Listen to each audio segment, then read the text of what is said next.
Now, I will tell you that if you've ever worked conspiracies, you know what it takes to pull off a conspiracy. I think they're very popular in fiction. They're very popular. You see this all the time on the internet. People will talk about various conspiracy theories, but those people have probably never been tasked with investigating and prosecuting a conspiracy. So it turns out there's 5 things you have to have in place in order to be successful in a conspiracy. Number one, you need the smallest number of co-conspirators. So if you're going to tell me that I've got 15 people involved in a conspiracy, I'm usually going to be hesitant because it's so hard. It's easier for 2 people to hold a lie and keep a secret than it is for 15. So the larger the number gets, the more I have my doubts. 2, you have to keep it for the shortest possible time. So I've worked a case where, you caught these 2 guys just 3 days after the crime. So they've only had to keep the lie for 3 days, and it's easier to keep a lie. You're not going to tell other people. Now, I've also worked a crime where they had to keep it for 3 months before I caught them. And in those 3 months, several other people kind of learned about the conspiracy, because the longer you're trying to hold it, the more chance it's going to slip out. The third thing you need is excellent communication between co-conspirators, because at some point, the first thing we do when we get 2 or 3 people who are telling a lie is we separate them so they cannot talk to each other. And then we talk to each one separately, and we try to get into all kinds of detail about the story to make sure that their detailed explanations match, and they typically don't, and that's when we know they're lying to us.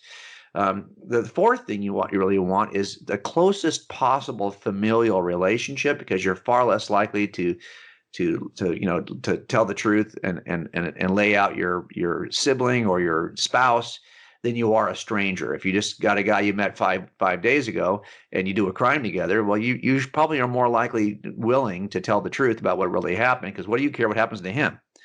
And then the last thing you want is you want no pressure. If no one's asking, these things last forever. But the more you increase the pressure, the more likely you are to collapse the conspiracy. So that's how we approach conspiracies in criminal trials. As I'm looking at the claim that the disciples somehow conspired, well, here's the problem. There's way too many of them. Paul says that there were 500 people available to the church in Corinth, most of whom were still alive, who had seen the risen Christ on the same day. So how many people are out there who had seen this? Too many. If it's not just James and John and Peter, it's not just the 12. There was a whole upper room with 120 people in Acts 1, and they were trying to pick a replacement, an eyewitness replacement for Judas. There's just too many people who allegedly saw this. If that's all it was, I'm already skeptical. But worse than that, they had to hold it for 60 years, and that's a problem. And not worse than that, they had no way to communicate with each other. So when they're separated by several countries on different parts of the continent, and one is being tortured, and I'm sure they're telling him, just tell us the truth. What do you care what you don't even know if your other friends who saw this have already confessed to the lie someplace else. They're too far apart. You can't call them to say, what did you tell them? All these stories stay the same regardless of where they get dispersed across the empire, and no one ever surrenders their story. And there's definitely some brothers in this group, but Matthew, who writes one of the earliest gospels, is not related to anyone. As a matter of fact, they don't even like this guy. He's a tax collector who comes in late.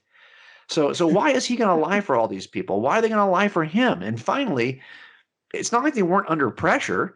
They were under the most intense pressure. They were martyred for their beliefs. Here's the problem.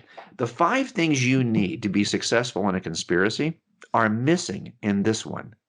And so I just don't think it's a reasonable explanation. Not only that, I know why people lie. There are only 3 reasons why people lie. Only 3 reasons why people do bad things. Only 3 reasons why people commit a murder. They're all the same 3 reasons.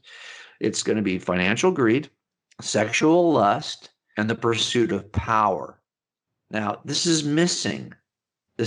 So why would you lie? It's not going to make you rich. It's not going to make you popular with the girls. It's not going to, and if you think, well, it's going to give you power because now you're an authority. Really? So Paul, who had great authority as a religious Jew, had no reason to jump over to this group to seek the same thing he already had. So that's the problem I have with this. They lack motive, and they don't possess the 5 things that are required for a conspiracy.